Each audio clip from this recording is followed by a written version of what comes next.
Welcome to the W, and thank you for joining me at Windrider Studios. I'm Alex Dee, and I will be your host. Gringa is a hilarious and heartfelt short film about the importance of family and the unique experience of a Cuban-American. It is my privilege to welcome the writer and director of Gringa, Claudia Murray, to the W. Hi, Claudia. Welcome to the W. So glad you're here. Thanks, Alex. Thanks for having me. I loved Gringa, and I think that your piece does a really great job of talking about identity and how we are boiling down identities today in very simplistic ways. And if the audience doesn't know, you drew upon a lot of your own personal experience growing up in Miami as a Cuban-American. And I'm wondering if you can speak to some more about your experience right now and this moment that we're finding ourselves in culturally. So yeah, I'm Cuban and I grew up in Miami, and Miami is predominantly Cuban. My family story is a little extreme, which I didn't realize until I moved to LA. My grandfather was a political prisoner in Cuba and was set to be executed by the Castro regime right after the revolution. My family escaped. He got out, I think, on Christmas, and they escaped to the United States. And I didn't grow up telling that story because everyone around me had the same exact story. I just thought everyone knew that this is, what Cubans went through, and it turns out they don't. So we thought it was a really good opportunity to tell this story. The experience that Vanessa has is one that I have had as well, for sure. I get assumed to be all sorts of things because of the color of my skin, because of the way that I talk, because of my last name, and people don't understand that I've had a nuanced experience. I'm half Cuban, I'm half Southern, I've got it all, and it's all very much a part of me. It's been a tough proposition being someone who's of mixed ethnicity or of mixed race, because people don't know where to put you. They don't know how to put you in the boxes that they need to put you in for some reason. Wow, yeah. I really responded to the truth that you were getting at, that we can't just put people in boxes. None of these people who kind of thought they knew who Vanessa was by her exterior actually knew her. And I think that that's something that we need to talk about more. Why do you think that we're not able to have some of these more difficult conversations? I think it's a lot easier to decide that you know a person totally from one thing that you know about them. Because there's an epidemic in this country of not being able to be uncomfortable. But I think growth happens in discomfort, and people become better and start to really understand each other in the discomfort. It's okay to be a little bit uncomfortable if you're coming up against a story or someone's experience that isn't yours and that you didn't know, and that maybe changes your worldview. What else do we need to do to be able to have these conversations? I think, maybe I'm a sucker for the Socratic method because of my background, but I think asking questions is the most important thing that anyone can do. If we as a society start asking questions with open hearts and with positivity behind it and the desire to understand and the ability to give the benefit of the doubt, if we come to questions with all of that, then that's where we need to be, in my opinion. There's something else I wanted to get at as well, and that's the generational conflict you have within the story. One of the things that we wanted to do in this film is make it bilingual, make it completely bilingual so that anybody who speaks either English or Spanish can watch it. And we did that because, it was in a lot of ways an homage to my family and what they went through, and I wanted them to be able to see it.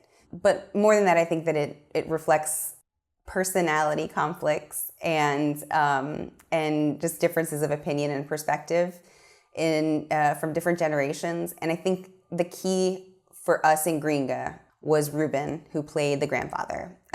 He was absolutely amazing, and every Cuban has come up to me after screenings to tell me that this is my grandfather. But what's amazing is that so has everyone else.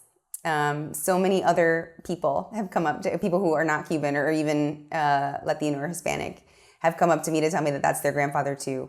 And that's exactly what we were trying to do with Gringa, is show that, yes, there's a very specific culture here, there's a very specific experience, there's a very specific trauma that we're addressing as Cubans, but in the end, sometimes grandparents are annoying, sometimes they're awesome, and sometimes they make you good food. Like, you know, all that stuff is, there are universal truths, or at least widespread experiences. And I think it is really beneficial to focus on those as much as we can. On top of Gringa being this multi-layered social commentary, it's hilarious. How did you come to the conclusion, like, yeah, I want to make this a dramedy. I don't want to make this like a straight drama, you know, heavy. I want to make this something that people can laugh at. Yeah, I don't think I have it in me to write a straight drama. I think that comedy is the way to convince people of anything. It's an important tool in the conversations that we're talking about, in the difficult and uncomfortable conversations. Comedy, humor is a way to come together. It's actually kind of like a release of the discomfort, right? I don't want to hammer people over the head with the fact that communism hurt my family, you know, like the fact that you know that is enough. It's probably more important for people to see how others deal with their experiences, deal with their trauma, than to actually experience the trauma themselves. I love that. The idea that comedy is a release of the discomfort, I've never thought of it like that, and that's really, really enlightening. Throughout the film, Vanessa is having to basically advocate for herself. You know, is this something that you have dealt with too? Yes, this has happened to me quite a lot. In Miami, when you're young, the foreign language classes in public schools pretty much boil down to two, and the two of them are Spanish or Spanish for Spanish speakers. And so you get the option of one of those. And in third grade, when I started school that year, we were sifted into those categories, and the people who were Spanish speakers were asked to come to the front of the class.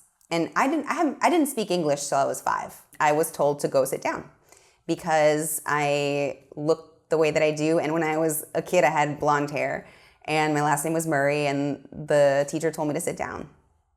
And I said, no, I belong here. And he once again told me to sit down, and then I sassed him in Spanish. And I was like, oh, you want to hear?